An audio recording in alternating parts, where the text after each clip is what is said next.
on the same page and get us all on code, no matter what country you live in. If they look like you, it's your brother and your sister. Stop letting them divide you with a piece of cloth called a flag. Stop letting them divide you by a piece of imaginary line on the ground that they call a border. Stop letting them classify you by the name that they gave to an area. You're not an Italian, you're a white person. You're not a Gambian, you're a black person. You are a melanated person. We have to all get on code just so we can get some things done, because unity is not about all of us saying that we're together. Unity is about all of us agreeing to do one thing at the same time. Let me answer your question 3 ways for all the folks that are watching.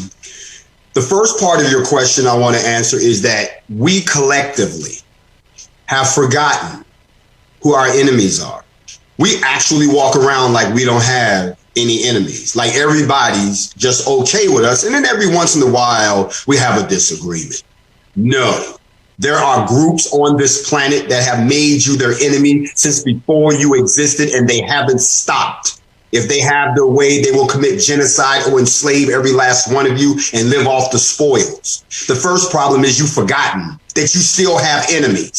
So you walk around in this laid back state until someone does something, then you want to get upset about it. No, you are still in a cultural state of war, and you have been for almost 3,000 years, and you have forgotten. You have what we call cultural amnesia. You still have enemies, and those enemies are the ones that create the agencies that you just talked about. When there's the rise of ISIS, we must do something about it. Remember, they create the problem, then they come up with a solution and tell you it's for your good. The problem with the NFAC was, in one side in the continent, we have the AFRICOM, then we have NATO, then we have the World Organization, the World Health Organization, whatever they want to call it. Then we have IMF. So literally seems like they're using all this foreign trick with health and force to totally control the continent and the African people worldwide. What is your take about this institution? They make it look like it's inclusive. Even they put in puppet faces just so we can be content with the situation. They put puppets like Barack Obama, puppets like Ted Ross from Ethiopia. Shout out to all of our great El Selassie, but he making us look so bad. Ted Ross. You have to realize that what you've just done is describe the bars and the walls of the institution that keeps us captive. You're right. It is a global structure. It has only one purpose: to keep melanated people relegated to a certain station in this society while they prosper at the top. My take is very simple. The entire structure needs to be destroyed, and it needs to be destroyed at one time.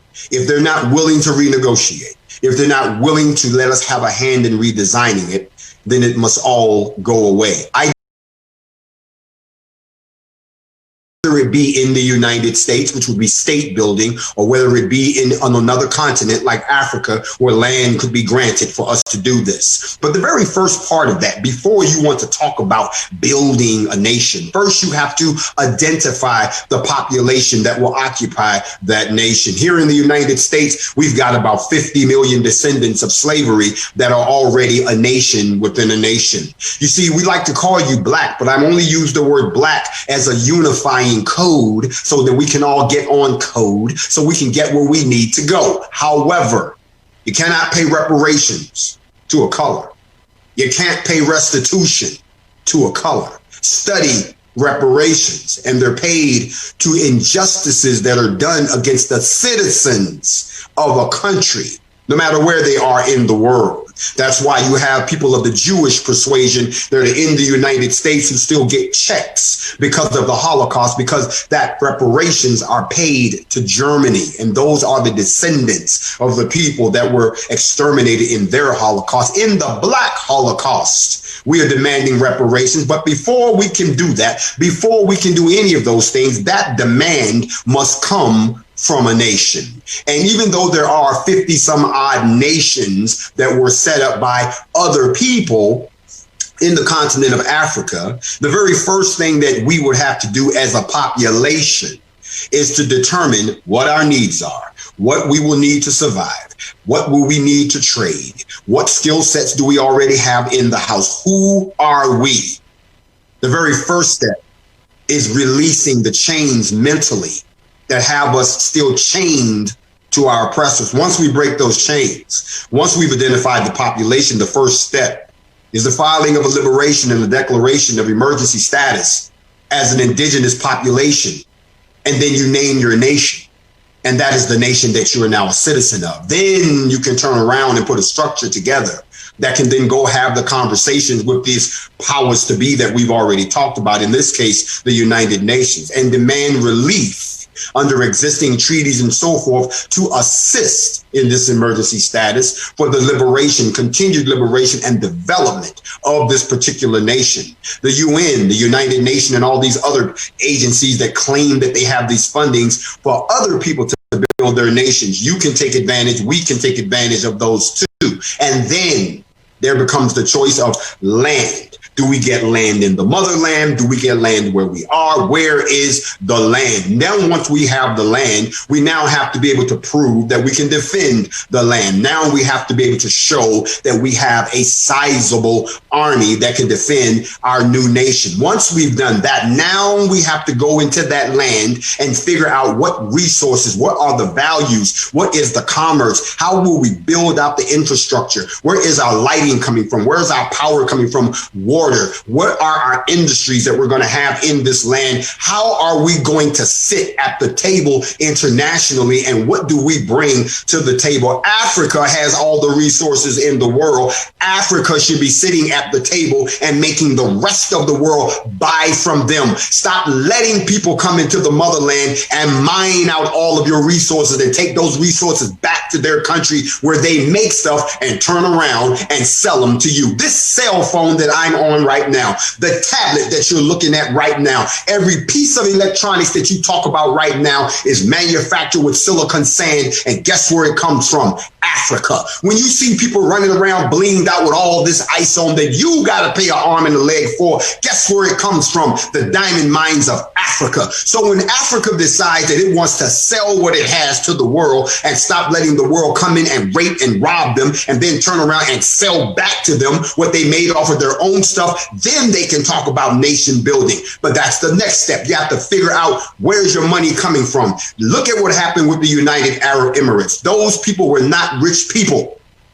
They were nomads. And then they found all the oil in the world under them. Now you go to places that look like those cities represent the cutting edge of technology because they realize we might not have no money, but we got this oil right here, and that's what we're working in. So OPEC was born, and all of a sudden oil producing, exporting countries had the world by the throat.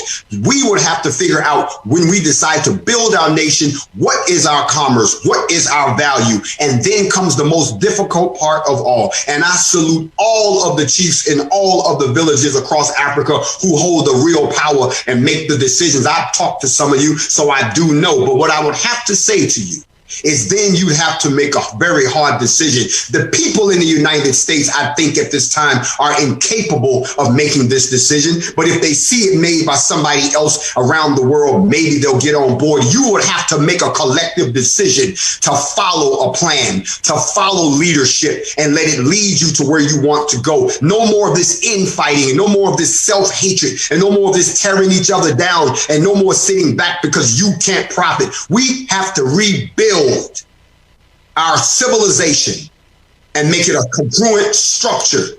Then we can build all the cities and nations we want. But until we all get on the same page and agree that this movement right here is our final push all the way to the end zone, we'll find ourselves right back in the same situation 5-10 years from now if they haven't exterminated you with vaccines and everything else that they're trying to put in place. They're building a better cage for you. They're building a better cage for you, and you're sitting there letting them do it. You don't have to be in the cage. You don't have to obey those laws. You don't have to you can get guns and point guns back. If they want to take something, you take something back. You think, oh, they're warlords. They're not warlords. They're people who are demanding what is owed to them. Nation building. Once you have established That piece, the rest becomes very easy. Now, first off, there is no media. Let's start right there. What we would call the media doesn't exist today. The media used to be an organism that would go out and find out the facts, good or bad, and present them to the people. And then the people would make a decision on what they wanted to do about that information. It was called investigative journalism. It was real reporting. Some of the most historic moments that have happened in the last 100 years came about because the media, news reporting and so forth was there to tell the story. The negative effect into our people's mind. Well, the first thing we have to understand is that this entire situation with the coronavirus and the disease that came out of Wuhan, China, and how it got there and who made it and the whole 9 yards, they say never waste a good crisis. I believe that the powers to be saw what was happening with the coronavirus and saw an opportunity to move an agenda ahead. That agenda is just what they're trying to get to right now: world domination, systematic control, extermination, government, and the whole 9 yards. So they use this to their advantage. Now, I'm going to be honest with you. Here in the United States, I was one of the first people who talked about the coronavirus when it was still in Wuhan. This was back in November, December of last year, and I was trying to warn people something was going on in China. Little did I know that it would become this worldwide phenomenon that involved everybody shutting everything down and everyone fearing the person next to you. Again, fear. It's not fear mongering. It is the creation of actual fear. Fear for your life, fear for your family, fear for your livelihood, fear of the next person. 1 million gun formation.